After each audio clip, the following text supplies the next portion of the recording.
Cek cek cek cek cek cek cek. Halo sobat nih, gas lagi dah Shelang. Yuk langsung aja gaskan. Mereview sedikit dari part sebelumnya. Saat ini benteng di mana Shelang menyimpan pasukannya telah diserang oleh Bangin Yuan yang didukung pula oleh putra mahkota serta pangeran ketiga, yang membuat di sini Ketua dan juga yang lainnya mereka semua kelabakan menghadapi serangan yang diberikan oleh tiga kelompok itu, hingga membuat Ketua dan juga yang lainnya nggak punya pilihan lain selain meninggalkan mereka semua. Karena saat ini Bangin Yuan dan juga yang lainnya telah mengepung tempat ini, dan mereka juga menginginkan orang-orang yang memiliki garis keturunan kosong. Jadi di sini mereka meminta kepada Ketua untuk pergi dengan damai. Jika tidak, maka mereka semua akan disingkirkan. Karena orang-orang ini membutuhkan itu semua. Yang membuat Ketua di sini dia pun sempat bertanya kepada yang lainnya tentang apa yang harus mereka lakukan. Apakah mereka akan menyerah atau mereka akan tetap melawan? Namun di sini Ketua dia pun pada akhirnya memutuskan untuk dapat menyerah, dibandingkan mereka juga harus berakhir di tempat ini. Dan benar saja, tak lama setelahnya kini orang-orang dan juga para pasukan yang dimiliki oleh Ketua dan juga yang lainnya mereka semua tarik mundur meninggalkan benteng ini. Yang tentunya hal itu membuat Ketua dan juga yang lainnya mereka pun kesal dengan ini semua. Tapi mereka nggak punya pilihan lain selain harus melakukannya. Yang tentunya itu membuat Raja Pedang Li dia merasa kalau ini semua benar-benar memalukan, dan itu membuatnya sangat marah. Begitu juga dengan Ketua, dia pun kesal dengan ini semua karena dia gagal menjalankan tugas yang telah diberikan oleh Shelang. Jadi dia nggak punya pilihan lain selain harus meninggalkan tempat ini, dan dia juga mengatakan kalau dirinya akan bersumpah akan membalas penghinaan ini, ucap dari Ketua sebelum meninggalkan tempat ini. Sedangkan untuk Raja Pedang Li dia pun sama, dia pun kesal dengan ini semua. Namun di sini untuk Raja Pedang Li dia menolak untuk dapat keluar dari pintu belakang, dia akan tetap keluar dari pintu depan. Tapi sebelum dia pergi, dia juga sempat bertanya kenapa Grandmaster yang dimiliki oleh kerajaan Chu sampai ikut campur dalam internal milik kerajaan Yue. Tapi untuk mereka berdua tidak peduli dan tidak menjawab apa yang ditanya oleh Raja Pedang Li, dan mengizinkan Raja Pedang Li untuk pergi keluar. Dan karena memang tidak mendapatkan sebuah jawaban, membuat Raja Pedang Li dia pun meninggalkan tempat ini dengan hati yang sangat-sangat kesal karena dia gagal menjalankan tugasnya. Dan itu membuat Raja Pedang Li dia merasa kalau dirinya benar-benar terhina, kalah di dalam pertempuran kali ini. Dan di saat yang bersamaan juga pada akhirnya mereka orang-orang yang memiliki garis keturunan kosong pada akhirnya tunduk jatuh ke tangan Bangin Yuan dan juga yang lainnya, yang akan dibagi menjadi tiga kelompok. Bangin Yuan, putra mahkota dan juga pangeran ketiga masing-masing akan mendapatkan 1100 anggota. Sedangkan untuk putra mahkota dan juga pangeran ketiga mereka akan mendapatkan 1350, yang artinya bagi rata. Dan beberapa jam kemudian berita itu pada akhirnya secara bersamaan tersebar ke ibu kota, tersebar ke kediaman dari pangeran kelima, putra mahkota dan juga pangeran ketiga. Berita itu tersebar secara merata hingga membuat ini di kediaman dari pangeran kelima, Shelang dia mendapatkan kabar kalau saat ini benteng itu telah jatuh dan seluruh orang-orang yang memiliki garis keturunan kosong juga telah diambil. Lebih dari 3.700 orang telah diambil, ucap dari pembawa pesan, yang tentunya hal itu mengejutkan bagi Shelang. Bagaimana mungkin? Apa yang sedang dilakukan oleh Raja Pedang Li dan juga yang lainnya? Ucap dari Shelang yang kaget bagaimana mungkin hal ini dapat terjadi. Padahal harusnya dengan bantuan dari Ketua dan juga Raja Pedang Li, bagaimana mungkin mereka dapat ditaklukkan begitu aja? Apalagi saat itu seharusnya mereka juga didukung dengan 1000 pasukan yang lainnya. Tapi kenapa sampai dapat dikalahkan begitu saja? Yang membuat Shelang dia pun tahu kalau ini semua benar-benar sudah berakhir. Gila, pasukan Nirvana keduaku mereka semua akan tamat. Dengan begini bagaimana mungkin aku bisa mengalahkan pangeran ketiga dan juga putra mahkota? Ucap dari Shelang yang sangat-sangat kaget, shock ketika dia pada akhirnya dapat dikalahkan, hingga membuat Shelang dia pun benar-benar frustasi. Di sini Shelang dia juga mendapatkan sebuah kabar kalau Ketua pada akhirnya melepaskan 3.700 orang itu, dan hal itu pun diwajarkan juga oleh Shelang, walaupun memang itu sangat menyakitkan. Walaupun dia harus kehilangan, tapi dia nggak bisa menyingkirkannya begitu saja, yang membuat Shelang dia merasa kalau kali ini dia benar-benar sudah kalah total. Perhitungannya salah untuk kali ini. Sedangkan di sudut lainnya, di tempat Bangin Yuan berada, di sini bocah gempal itu dia pun melaporkan kepada bapaknya kalau tugas mereka sekali ini telah berhasil. Mereka berhasil mendapatkan 3.700 orang yang memiliki garis keturunan kosong, walaupun Bangin Yuan sendiri mendapatkan 1.100 orang doang. yang membuat orang tua ini dia mengatakan apakah itu benar, apakah tidak ada sebuah jebakan yang diberikan oleh Xialang, mengingat Xialang reputasinya sangat mengerikan. Namun untuk pria gempal ini dia mengatakan untuk tidak perlu khawatir, karena orang-orang itu memang orang-orang yang memiliki garis keturunan kosong. Karena sebelumnya, sebelum mereka menjalankan rencana ini, mereka juga telah mengirimkan mata-mata di Blackwater. Dan dengan bantuan mata-mata itu, pada akhirnya mereka dapat memetakan pasukan yang dimiliki oleh Xialang dan juga orang-orang yang ada bersama dengan dirinya. Jadi 100% ini semua aman, ucap dari dirinya. Bahkan dirinya juga telah mengutus alkemis tingkat tinggi untuk dapat memeriksa orang-orang itu, apakah mereka benar-benar adalah orang yang memiliki garis keturunan kosong. Dan setelah dites, mereka semua dapat dibuktikan kalau mereka benar-benar adalah orang yang memiliki garis keturunan kosong, ucap dari dirinya. Namun dalam masalahnya, di sini mereka juga mendapatkan sebuah pesan yang dikirimkan oleh Xialang yang datang kepada Bang Yin Yuan, yang membuat orang tua ini dia pun bertanya dan meminta untuk dapat segera dibuka. Dan ternyata pesan itu memang pesan berasal dari Xialang yang mengutuk apa yang dilakukan oleh Bang Yin Yuan. Namun di sini Xialang dia juga mengatakan kalau dirinya akan balas dendam. Dia akan membalaskan dendam yang sangat-sangat menyakitkan, tulis dari Xialang di dalam sebuah pesan kaleng. Namun melihat pesan itu membuat mereka pun tertawa. Mereka mengatakan kalau Xialang benar-benar sangat-sangat marah dengan ini semua. Tapi Xialang nggak bisa melakukan apapun, ucap dari mereka yang yakin kalau mereka pasti akan menang besar. Dan karena memang sudah waktunya pula untuk dapat melihat festival air pasang, membuat di sini bocah gempal itu dia pun akan merayakannya dengan cara melihat festival itu. Sedangkan untuk orang tua ini dia pun senang dengan itu semua, karena pada akhirnya festival ini dimulai dengan hal yang sangat-sangat menyenangkan, ucap dari dirinya setelah dia berhasil mengambil pasukan Nirvana kedua yang dimiliki oleh Xialang atau cikal bakalnya. Sedangkan di luar sana ternyata memang sudah banyak sekali orang-orang yang datang untuk dapat melihat festival air pasang, dan di sini mereka semua pun menantikan air pasang yang akan segera datang. Namun untuk raga jelata mereka semua nonton di bawah, tapi untuk para bangsawan mereka semua nonton di atas. Walaupun memang yang kali ini datang hanyalah para bangsawan-bangsawan tua, dan untuk mereka rata-rata mereka semua berasal dari kelompok yang dimiliki oleh putra mahkota. Dan untuk kelompok-kelompok ini mereka juga berpikir kalau Bang Yin Yuan lebih tinggi derajatnya dibandingkan dengan kaisar. Jadi mereka semua sangat-sangat angkuh dengan Bang Yin Yuan yang ada bersama dengan mereka. Dan di sini mereka juga melihat sunset bersama dengan festival air pasang. Dan untuk festival air pasang ternyata cuman air pasang doang. Ya, cuman air pasang gelombang. Karena ini sungai ada gelombang besar, jadi festival ya gitu doang.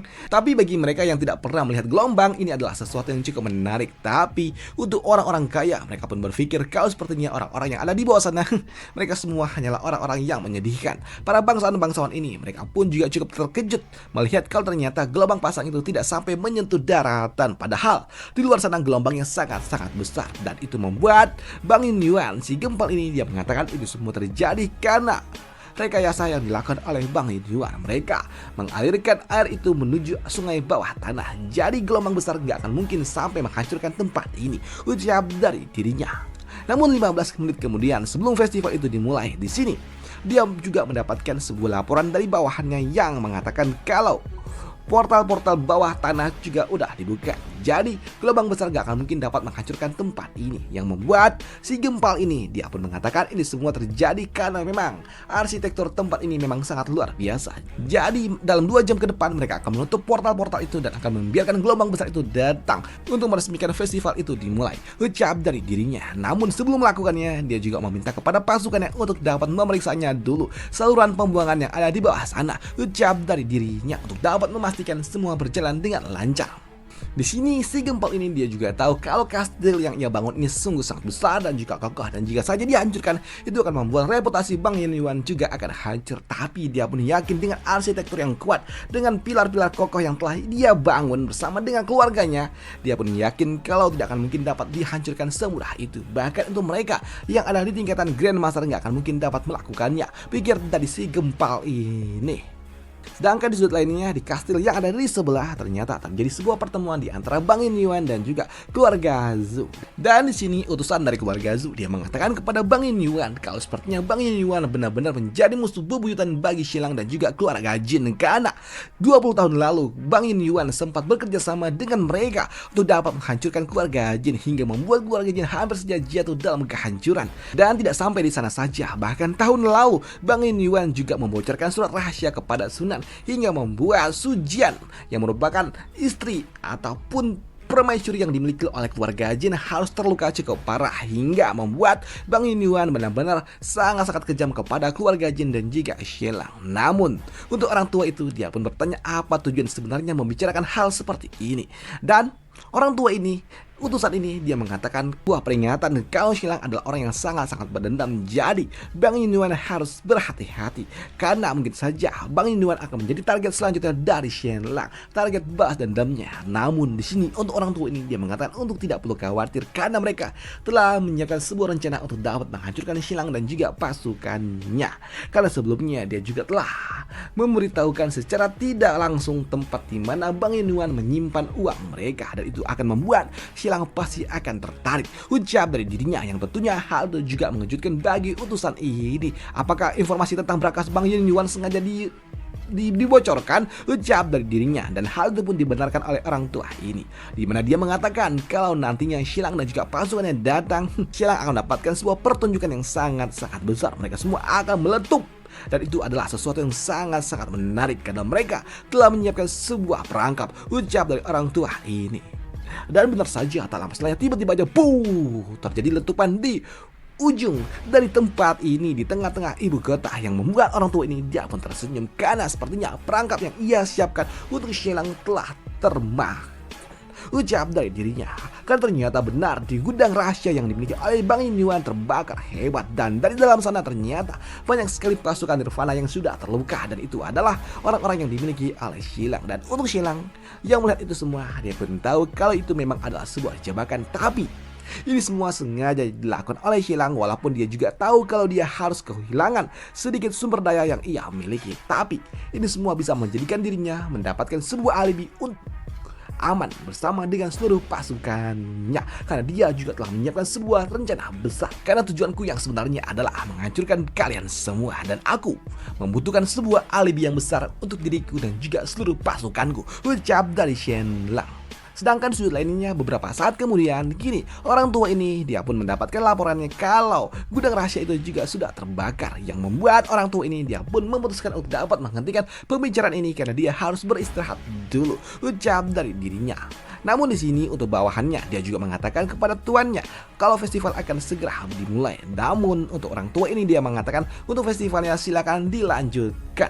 Ucap dari dirinya. Dan bentar saja di sudut lainnya lagi, saat ini untuk si Gempal dia pun akan memulai festivalnya, festival air pasang. Dan untuk festivalnya ya memang cuman air pasang doang, yang ombak kedebar-kedebur doang, ya cuman begitu doang. Walaupun cuman begitu, tapi itu juga menarik perhatian bagi banyak orang karena sepertinya banyak sekali orang-orang yang belum pernah menyaksikan ini semua. Apalagi ini semua terjadi cuman di momen-momen tertentu.